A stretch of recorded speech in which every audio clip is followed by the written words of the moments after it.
G'day friends, David here from Geekbyte, and today we're going to be reviewing the SJ7 Star action camera. So this is a 4K action camera. It looks a lot like a GoPro. It's certainly taken some inspiration from the GoPro design. We're going to take a look at some of the capabilities that this camera has. We're going to try it out as a dash cam. We're going to test out the slow motion capabilities on it, and I'll go through all the good parts and also the issues that this camera has. So if you're interested in finding out what this camera has to offer, stay tuned.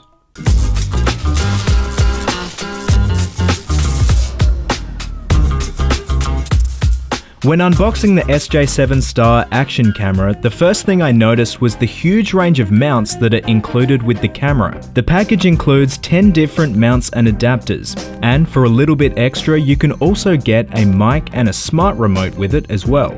The connection pieces on the mounts are all the same size as they are on GoPro mounts, so you can use all your GoPro mounts with this camera. So let's start with the basics. The SJ7 Star has 3 physical buttons and a touchscreen on the back.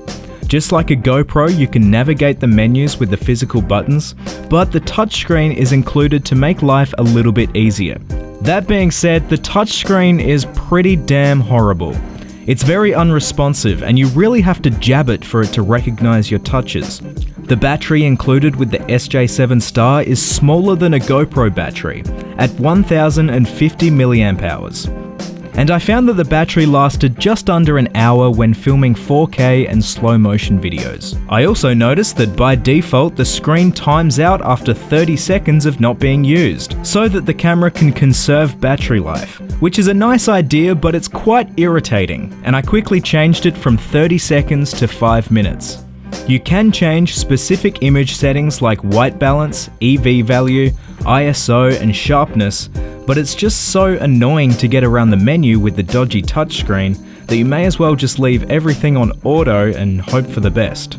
I found that the camera makes a creepy ticking noise when the battery is installed and it's plugged into power, which makes me a little bit uncomfortable. However, I did find that I could run the camera straight off a power bank without needing a battery at all. I couldn't work out how to switch to video mode on the camera at first. It turns out all I had to do was swipe up on the screen and access this hidden menu.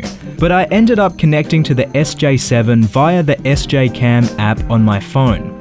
And the second I connected my phone to it, everything was much easier. I could easily scroll through the settings on the app and everything made perfect sense and was quick to change. When I did put the camera on video mode, I found that a function called Auto DVR was enabled, which showed this little car symbol on the screen. So I investigated further and I found out that when it's in Auto DVR mode, the camera will turn on and immediately begin recording when it's supplied with power. This means that you can plug the camera into your 12-volt power outlet in your car and it will begin recording straight away, as soon as you turn your car on. When coupled with the ability to loop over pre-recorded footage when the SD card runs out of space, plus the fact it can operate without a battery and run directly off of power from the car, the SJ7 actually seems like it would be a pretty ideal dashcam camera. So I decided to try it out as a dashcam. I started by setting up the bottom plate on this part behind my mirror. I quickly realized that that was never coming off, and then soon after I also realized that it doesn't fit GoPro base plates.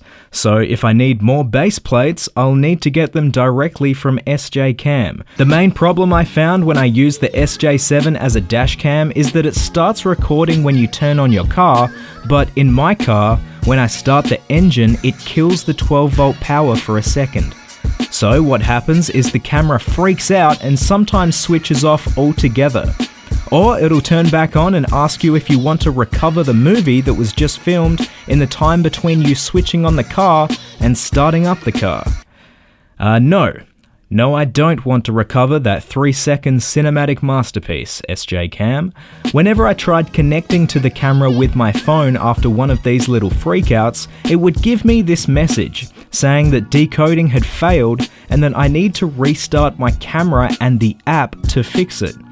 Doing so did fix the problem, but God, it was annoying. I gathered from this little test that if you're planning to buy this for use as a dashcam, you may as well spend the same amount of money on a dedicated dashcam from a company more focused on that market. The SJCAM SJ7 Star probably isn't best used as a dashcam. The wristwatch styled remote that you can purchase separately for the camera is pretty impressive. I could see this being very useful for extreme sports when you have the camera mounted on your head or chest and it's difficult to operate it with its finicky onboard buttons.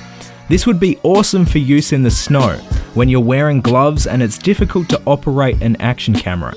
Though you do have to be relatively close to the camera. SJCAM say the remote works up to 10 meters away, but in my real world tests, it only really worked reliably at a distance of about 3 meters. Anything filmed on the SJ7 Star at 120 frames per second automatically has this SJCAM watermark and the date and time stamp on it, which I thought was really weird. I found that I could turn off the date stamp on the SJ7 app, but I needed to go through the dodgy camera touchscreen menu to turn off the branding watermark. The lapel mic sold separately for the camera is probably best for bike riders trying to get a nice first-person view shot, as you can put the lapel mic on your shirt and get some nicer audio, where you can actually talk to the camera while riding.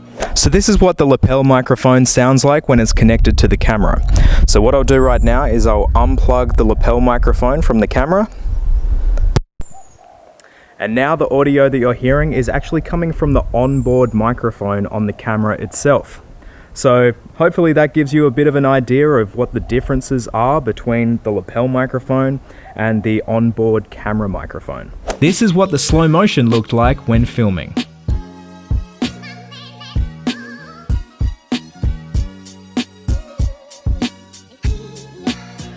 All in all, this is certainly not a camera suitable for someone that is a noob to gadgets or cameras. I'd advise not buying this for anyone that is easily annoyed or confused by technology. It will irritate them beyond belief. Is it a good action camera? It's okay. The 4K isn't as clear as I would have liked it to be, and it certainly has a lot of interesting little quirks. So if you're looking for a cheap throw-around action camera with a ton of mounts included and you don't mind messing around with it a little bit, this could be a good option for you. You can pick up an SJ7 from Amazon for $166. Tap the link in the description of this video to check it out. Plus, also check out my Amazon influencer page to browse through and buy stuff that I've taken a look at in past videos. Make sure you subscribe and ding the little ding dong to be notified when I upload a new video.